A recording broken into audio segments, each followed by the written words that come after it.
Hello, I am Dotun Famakinwa with Burns & McDonnell.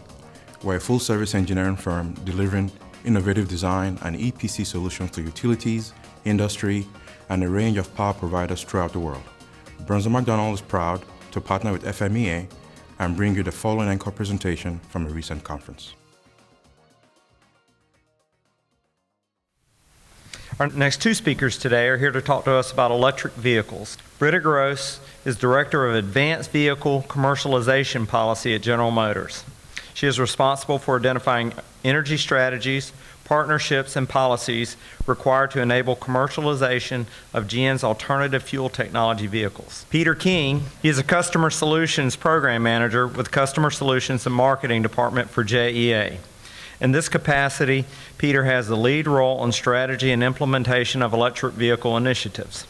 Britta and Peter are here to talk to us today about the rapid growth of electric vehicles and how your utility can play a key role in their future for the benefit of your community. Please welcome Britta Gross and Peter King. I want to give you a municipal utility perspective on the opportunity I think that's in front of utilities for electric vehicles and why we should be engaged and how we can get engaged as utilities. I think also what you'll see from Britta, she's based here, based in Detroit, but lives here in Florida, so we get the benefit of working a lot with Britta. But she'll also, I think you'll see from a national automaker perspective how they also view utilities as important to advancing electric vehicles. I'll also give you just a quick overview of what some other munis around the country are doing right now, and then I'll take you through what we're doing at JEA. And I've got afterwards, I've got some marketing material if you're interested. Would love to give it to you. And then I'm going to talk about an organization here in the state that you can get involved with to help advance electric vehicles, and that's called Drive Electric Florida. We'll start with disruptive technology. We see that word every day now in the utility industry. There's solar, there's distributed generation, it goes on and on. Electric vehicles are certainly a disruptive technology. And when we start talking about beyond electric vehicles to autonomous vehicles, now you're really getting into this disruptive technology. But where they're disruptive to utilities potentially is, of course, the load that they may bring in significant numbers, and what they could be as a play for distributed generation. A couple of quotes I like to throw up. Navigate Consulting does a lot of work with EVs.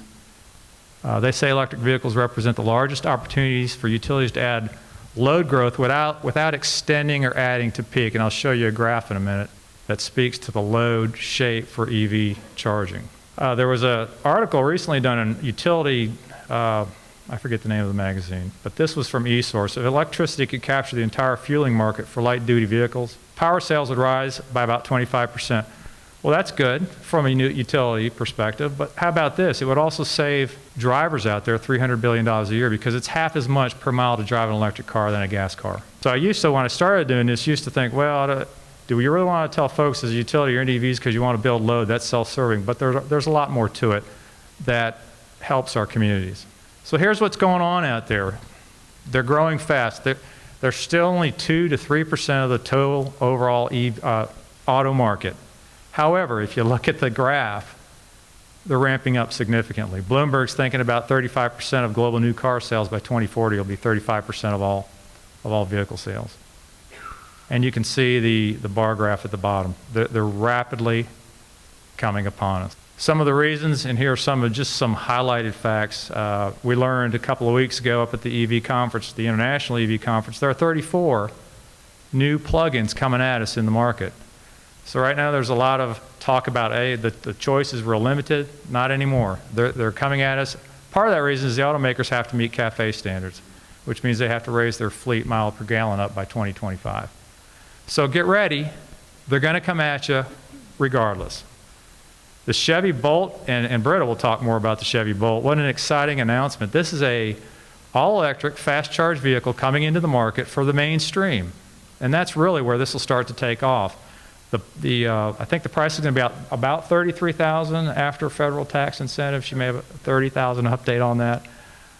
That's pretty exciting. Like I said, it's a fast charge. So that comes into the markets this fall. Get ready. Audi, BMW, Mercedes have all announced battery electric vehicles. They all want to compete with Tesla. A lot of money, a lot of smart people at those companies. So be aware, they'll probably be long-range electric vehicles. You saw what Tesla, if you probably saw what Tesla did. They proved that a really cool looking car with an extended battery can sell a lot. And I think they took about 400,000 pre-orders for the Tesla 3. Now they'll have to figure out how to produce it. As the slide before talked about, you know, the one thing, the main barrier right now is upfront costs for EVs, but as you saw with the announcement of the Bolt, the prices are coming down. The battery prices are coming down. They've already dropped 50% in the last 2 years.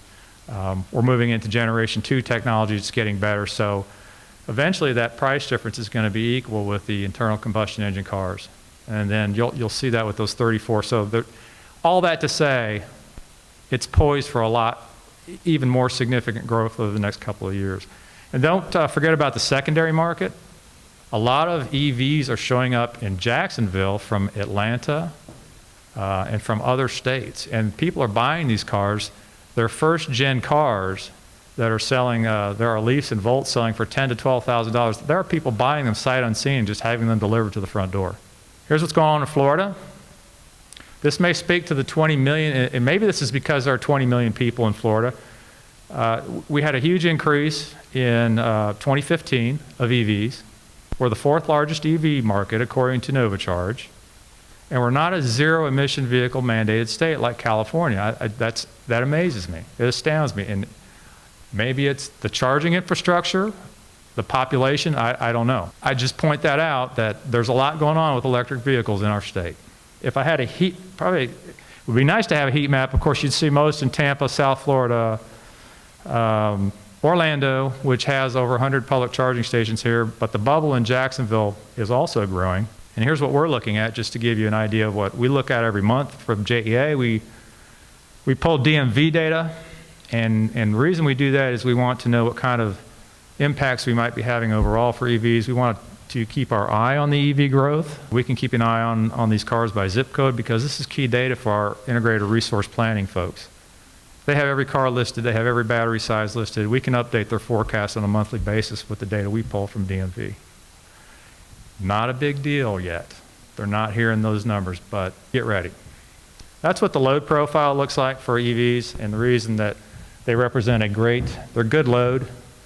80% of folks charge at night right now. You can see the yellow bars in there. That's workplace charging and public charging. You know, that's a small part. I think what that can say to us as utilities is maybe we can take a look at that and then manage that. There may be opportunities there for us to do something with incentives for the types of charging stations that can switch load on and off during a peak time. For example, JEA peaks in the morning on a winter morning. We may want to shut those off for those 3 hours. Could be an opportunity there. So why engage? We need to proactively plan for this EV load growth. If it looks like it's going to grow the way it's going to, I think we need to start planning now and thinking about rate design that will shape how these EVs charge. JEA right now, not a big deal yet. We don't have a real proactive EV rate right now, but that may come. We need to stay engaged and keep an eye on that. Infrastructure. We can plan for the siting of public infrastructure. Yeah, that's key to promote EVs, to help the public better utilize electric vehicles and to better utilize the load. If you just let the charging stations show up anywhere, there's no telling what you'll get. And I'll talk about a project we did in Jacksonville as a collaboration for public charging. And then I'll point out DC fast charging to you. Right now, I'll tell you folks, that's a big hot topic in the EV world. It was talked about a lot up at the International Auto Show, and then what goes along with that, what was also talked about a lot, were demand rates from utilities. We need to be part of that conversation. If we're not, these other folks, these other companies are going to get their point of view across, and in the end, it's our product going through there. We need to have something to say about that. The final thing we can also plan for is just helping with intelligent policy. We can do things, we can help with building codes. That may be as simple as allowing for conduit to be laid pre-construction so that you can allow for future build out of charging stations.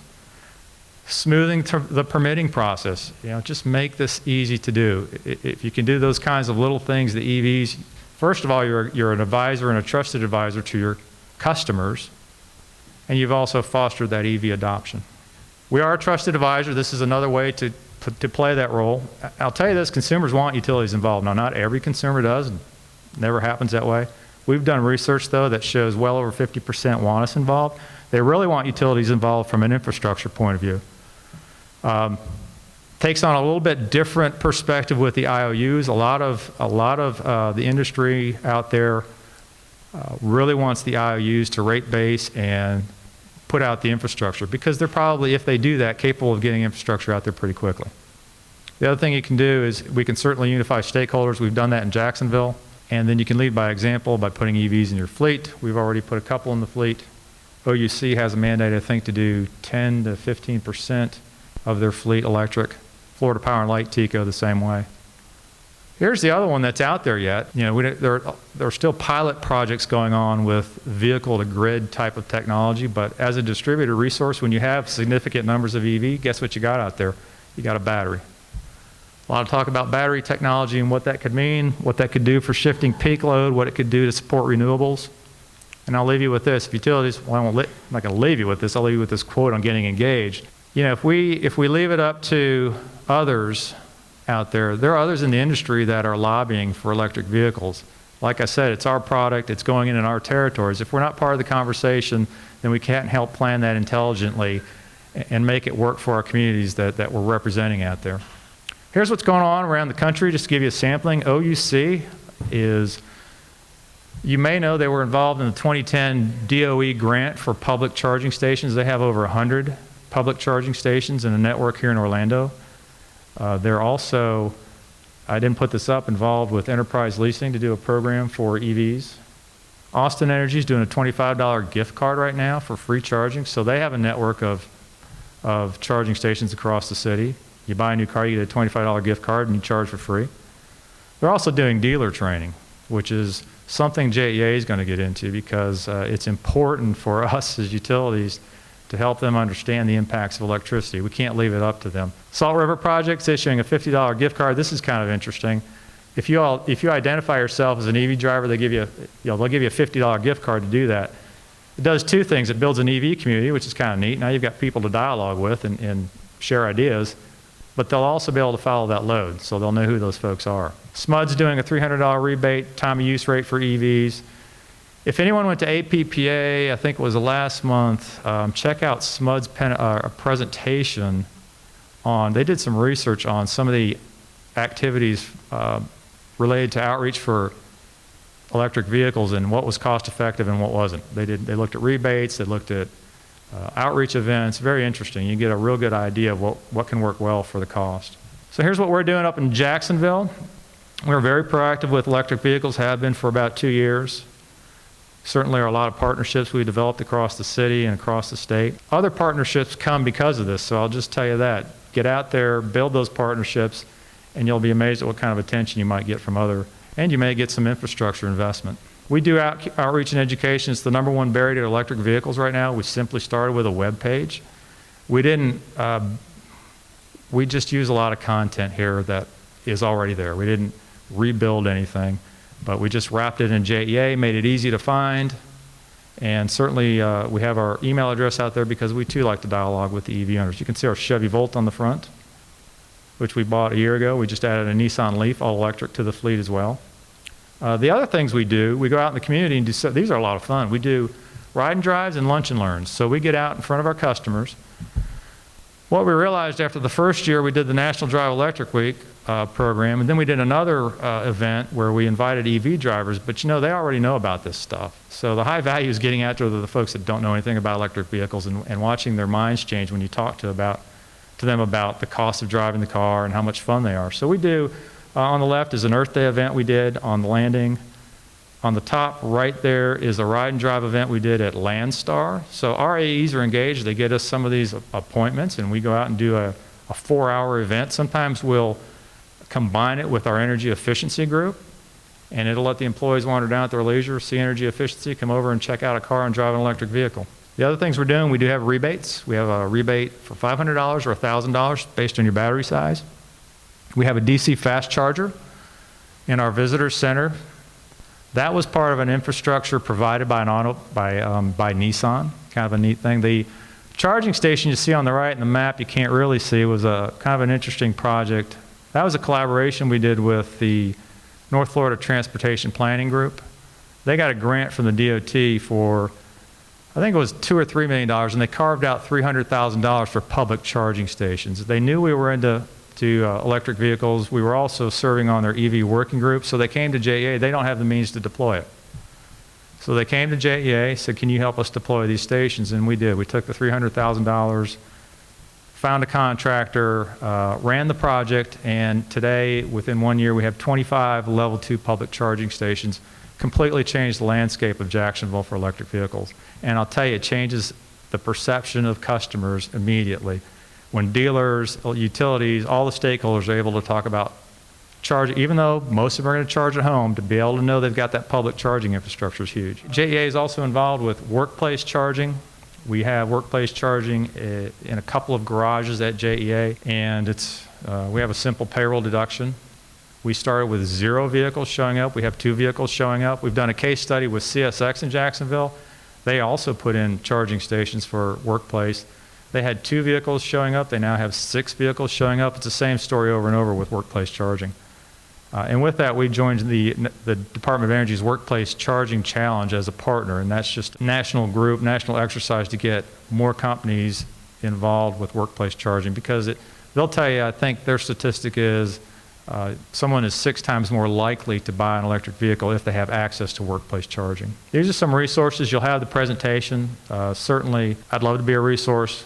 Call or email me at any point in time. I will point you to one interesting, if you haven't seen it, that article there on the bottom, because as a utility you may get that question every now and then, well, are they really emission free when you're charging them with coal plants? And so take a look at what the Union of Concerned Scientists did. It's an objective, well thought out paper versus some of the papers that have been put out there on EVs, blasting EVs for the fact that they may be charged with electricity from coal-fired plants. The final thing I want to talk about, I'd love to see, so I've been involved with Drive Electric Florida. That's a statewide group of stakeholders here.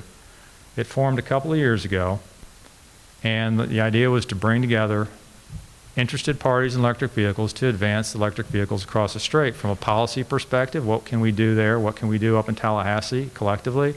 And then from an outreach. And then just as an information sharing and network opportunity. So I invite you to get involved as a municipal. We have, only right now from a municipal perspective is OUC and JEA. Would love to see some other municipal utilities involved with this. We need to have you involved. I think there are some great opportunities to just learn more about it, to build some contacts. All those benefits are there with Drive Electric Florida. So if you'll send me your email, I'll get you on the mailing list. We've got some meetings coming up soon. Would love to see you there. Good afternoon, everybody. This is just, I guess maybe it's just a starter here with electric vehicles. This is not like generations of EVs a year, 10 years ago. This is a very vastly different technology state where we are today. These are superb vehicles. They're winning, hands down, awards across the board. They win awards from car writers, from technology writers, from green writers, you name it, and they're also winning these consumer awards. Across the board, these vehicles are wonderful to drive. They are superb when you compare the drive and handling of an electric vehicle compared to a gasoline vehicle. And I'll show you some data on even the quality of these vehicles is just stunning what we've accomplished even on generation 1 technology. So let me just pump right through this stuff and share some information. Again, I'm one automaker, but I think I speak broadly on behalf of all automakers, and I work closely with the rest to try to make these markets happen, because they're so important, not only for our industry, but it's sort of this win-win-win across the board. It's energy security, it's economic security, it's environmental sustainability across the board, and the consumers win.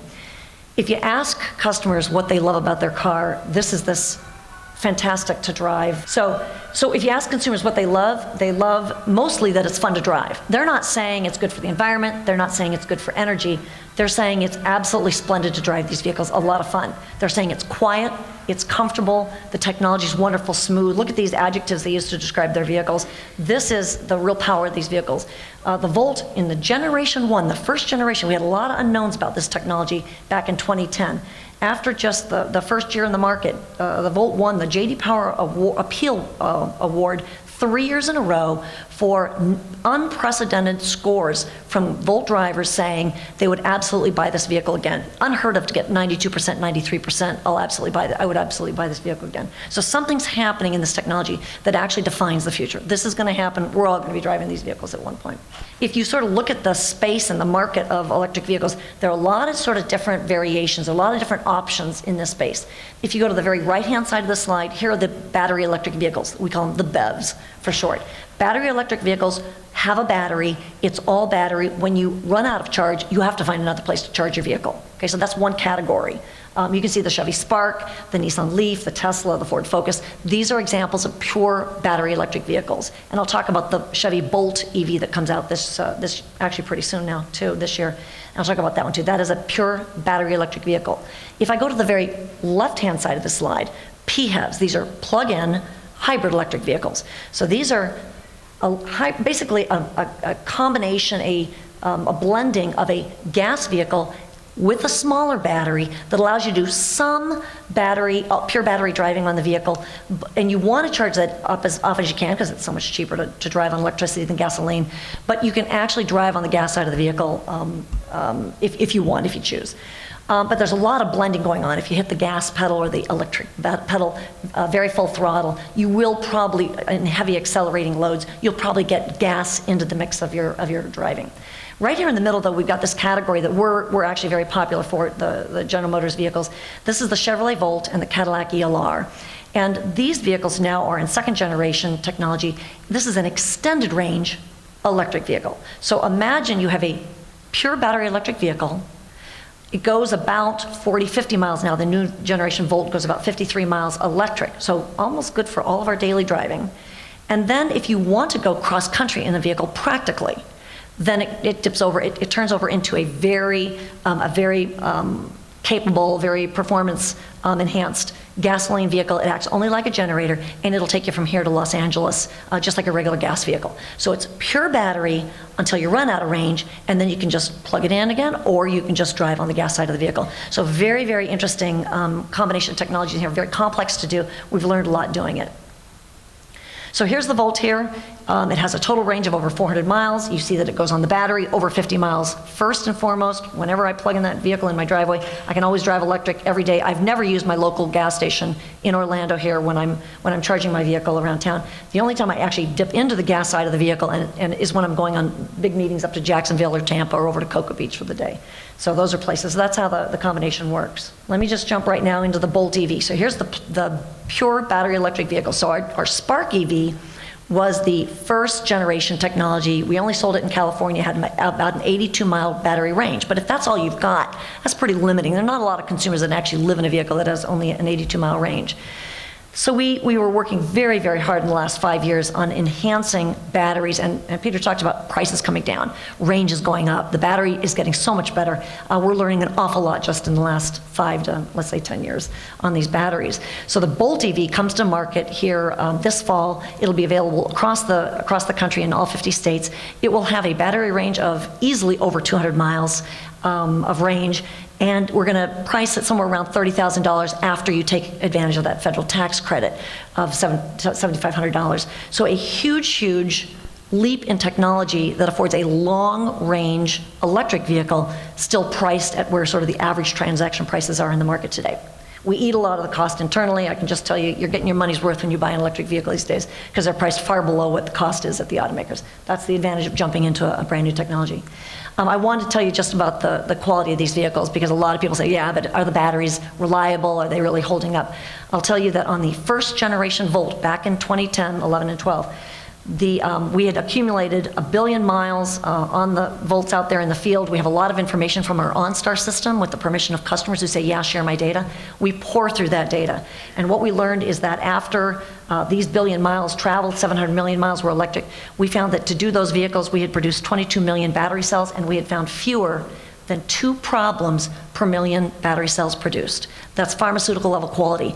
In a million years, we were only hopeful that this would be really high quality, and now it's proving out. These batteries are so great, we don't even have a plan for refurbishing the vehicles. We've just had no issues with batteries on these vehicles. So superb quality on the Chevy Volt batteries, and learning a lot. I'm just going to briefly go through this. Peter did a great job. Most charging is done at home. We're still finding whether or not you have a plug-in hybrid or an EREV or a pure battery electric vehicle, almost all charging is done at home. So home charging is really important. It's really cheap to do. I don't even see it on my electric bill. It's probably $20 buried somewhere in the middle of all my air conditioning up and downs here in Florida. About half the people that buy the Chevy Volt, and I hear this is true for other makes and models out there, they just use the 120 volt cord set that comes with the vehicle. They plug into a regular outlet like the one over there on the side of the wall. Just plug into a regular outlet and charge it overnight. I wake up in the morning, it's fully charged, and unplug and off I go. So like a cell phone, it's as easy as just plugging in, and every time you're sitting stationary in a driveway or in a garage, plug it and off you go.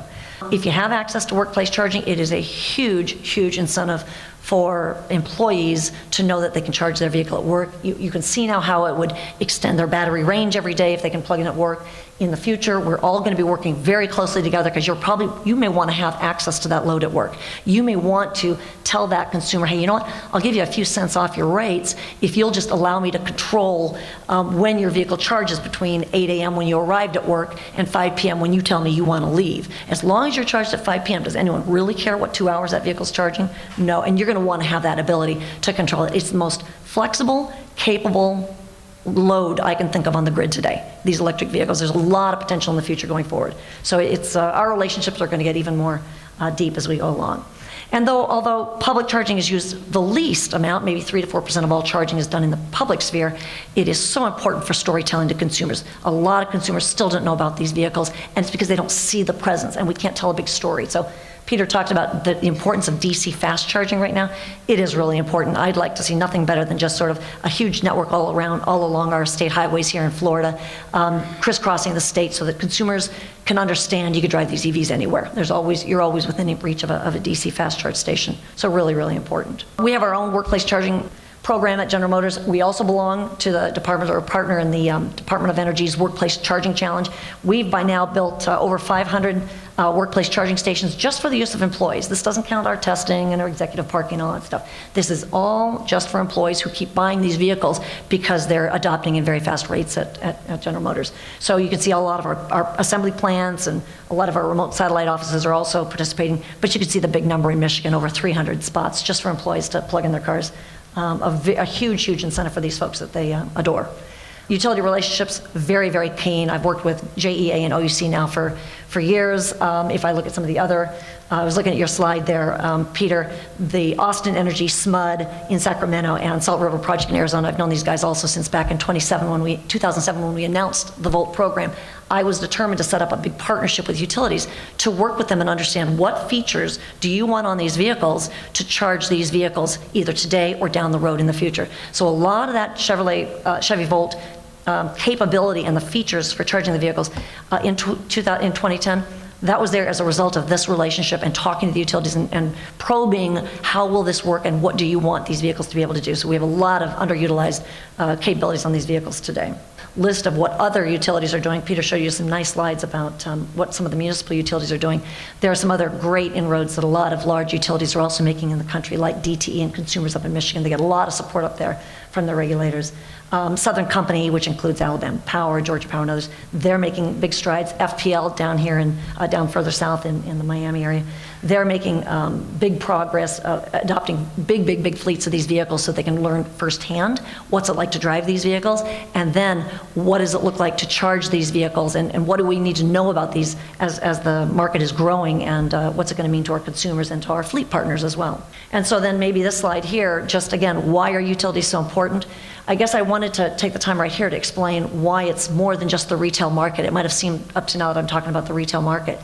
Last week, we announced that General Motors announced with Lyft, our car sharing partner, we announced that we're introducing electric vehicles into into select market fleets for this ride sharing service like Uber, Lyft, and so on. We announced that we're going into San Francisco, Los Angeles, and Denver with electric vehicles, and those are just the first three of probably very likely many announcements. When you hear about these kinds of announcements where electric vehicles are starting to move now into these big, large, high mileage urban mobility solutions, and I haven't even mentioned autonomous vehicles, which will also leverage electric vehicles, you start to understand that now we have a very different challenge and opportunity. These vehicles are going to probably change everything. We can't get by with level 1 outlets, and we can't get by with level 2. This now will require DC fast charging. And so as we make these announcements and roll these technologies into more communities, it's really important that we jump on these pretty fast, because either we all fail with urban mobility solutions that all the states want for economic reasons, for environmental and energy security reasons, or we sort of work together to get this thing right. And so I'm sort of just raising a little flag here that I'm actually, in GM, I'm actually getting a little concerned about the lack of infrastructure in those 3 cities already, and how it's going to support these very large lift fleets of car sharing, doing high mileage shuttling of people day in and day out, and what that's going to mean, because these guys can't stand in line waiting for a DC fast charge. Like a gas station, you'd never go up to a gas station that had a single pump and wait in line for that. You'd never do that. So we have to evolve what we have for infrastructure today. And utilities, let's get it right. We can do it by working together. Just a little heads up, this is brand new news, and it's something that I do want to make sure that we're working together on. And then I want to just echo what Peter said about utilities being the trusted third parties. I've actually probably had this on my slides for 4 years now. We've done our studies. We've seen a lot of studies out there that continue to say that utilities are very trusted, especially when it comes to electric vehicles. In fact, consumers would rather talk to utilities about electric vehicles than talk to me or talk to a dealership about electric vehicles. That's how important this is. You have a way of talking about electricity in a way that is not competitive, and you come in as a real thought leader in your space, and it's very, very important to us. So where utilities get involved, like OUC in Orlando and like JEA in Jacksonville, it makes a huge difference to the growth of the market and the smoothness of the transition into these higher volume markets. And I think I'm just going to leave you with that at this point. I appreciate very much your time today and hope there's some questions.